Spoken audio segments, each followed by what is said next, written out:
गणेश गणपति भगवान की जय। सोमनाथ भोलेनाथ की जय। भाग दूसरा आपके लिए उपलब्ध कराएंगे। दामोदर कुंड। गिरी तलेटी और कुंड दामोदर महताजी नहाने जावे, ये कहावत हर के वैष्णव जनता।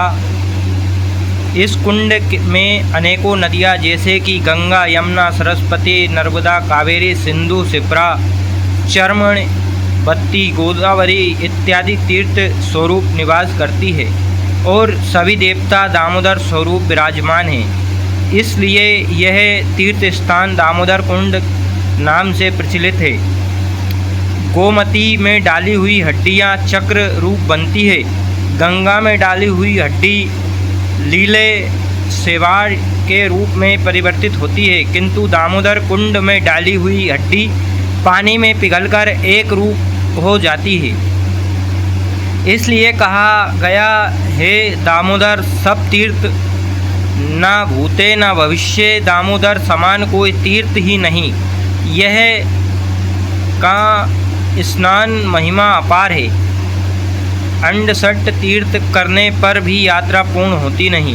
जो सोरठ आकर भी दामोदर कुंड नहाते नहीं। जूनागढ़ बागेश्वरी दरवाजे से गिरनार की तरफ जाने का रास्ते में बागेश्वरी देवी का मंदिर है। वहीं पर गायत्री शक्तिपीठ नामक एक नया मंदिर भी हुआ है जो देखने योग्य है। पास में ही अशोका शिलालेख दामोदर कुंड रेवती भी है। गिरनार चढ़ने के लिए सीढ़ियाँ कुछ दूर जाने पर माली परब नामक स्थान है। यहाँ पानी की परब और मंदिर है। फिर गिरनार पर्वत की सबसे पहली टूक आती है जिसे ऊपर कोट कहते हैं। यहाँ जानियों के देरासर के जिनमें नेमिनाथ प्रसिद्ध है। परसनाथ, वास्तुपाल, तेजसपाल इत्यादि मंदिर भी खूब लोकप्रिय है। इस जैन मंदिर के उत्तर भीमकुंड है। यहाँ यात्री भरपूर स्नान करते हैं। उपरांत गोमुखी गंगा नामक स्थान है। पत्थर के गोमुख से पानी की धारा बहती है। आगे बढ़ने पर रणक देवी का महल और राजुल की गुफा आती है। गोमुखी गंगा के पास करीब 1000 मीटर की ऊंचाई पर अंबाजी का मंदिर है जो रमणीय। कितने ही धर्म प्रेमी नवविवाहित दंपत्ति यहाँ छेड़ा छेड़ी छोड़ने के लिए आते हैं। यह स्थान भी परम रमणीय है।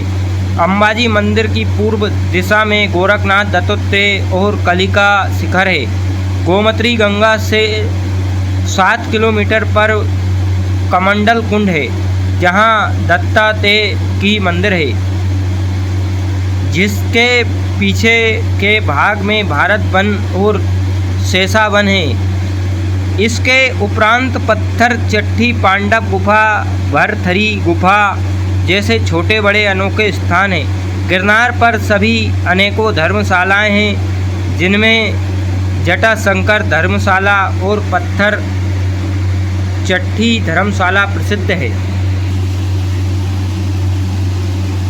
गिरनार की प्रदक्षिणा करतर शुद्ध 11 से 14-15 तक होती है, जिसका धार्मिक महत्व बहुत। जूनागढ़ में शिवरात्रि महावद्य 15 के अवसर पर भगवान महादेव जी के बहुत बड़ा मेला लगता है, जिसमें असंख्य साधु और महात्माओं का आगमन होता है। इस तीर्थ स्थान की महिमा का वर्णन अवर्णनीय है। सुदामापुरी पोरबंदर। सुदामा और श्री कृष्ण बाल सखा थे जो संदीपनी ऋषि के आश्रम में एक साथ विद्याभ्यास करते थे। दोनों परम मित्र थे। फिर एक दिन गुरु सेवा हेतु से दोनों लकड़ियाँ काटने जंगल में गए, जहाँ एकांत पाकर सुदामा अकेले ही चना खा गए, जिसके कारण उन्हें दरिद्रता मिली। श्री कृष्ण द्वारका के राजा बने और सुदामा पोरबंदर में दरिद्र बनकर एक टूटी फूटी झोपड़ी में रहते थे। उनको सुशील नामक पतिव्रता पत्नी और 2 बच्चे भी थे। सुदामा प्रतिदिन श्री कृष्ण की पूजा किया करते थे। अचानक व्रत होने के कारण वे किसी भी से भीख नहीं मांग सकते थे। उनके घर की स्थिति बहुत ही दयनीय थी। बच्चों और उनकी पत्नी के पास पहनने का वस्त्र तक नहीं थे। केवल एक साड़ी थी जिसे नहाने के बाद शरीर पर ही सुखा लेती थी। बच्चे नंगे घूमते थे। कभी कभी वे सभी भूखे ही सो जाते थे। ऐसी खराब परिस्थिति से तंग आकर सुशीला ने सोचा कि उनके मित्र द्वारका के राजा हैं। अगर द्वारका जाकर अपने मित्र श्री कृष्ण से मिलने जाएं तो शायद अपनी परिस्थिति सुधर जाती है, हमारी दरिद्रता दूर हो जाती। ऐसा सोचकर एक दिन उसने सुदामा को समझाया और कृष्ण से मिल आने की सलाह दी। ये भी समझाया कि आपको उनसे कुछ मांगना भी नहीं है और मित्रता हेतु से ही जाना।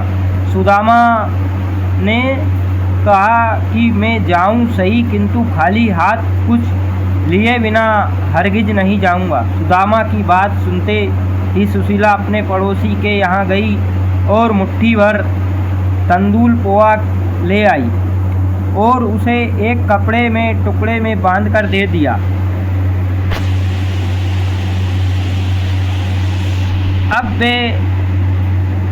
अब क्या था, सुदामा जी ने पोरबंदर से द्वारका के लिए प्रस्थान कर दिया। अशक्त और कमजोरी तथा थकावट के कारण वे रास्ते में मूर्छित हो गए। श्री कृष्ण ने द्वारका में इस बात की खबर मिल गई और उन्होंने गरुड़ को भेज कर उनको द्वारका ले आने का हुक्म दिया। मूर्छा टलने के बाद उन्हें मालूम हुआ कि यहाँ से द्वारका बहुत दूर है।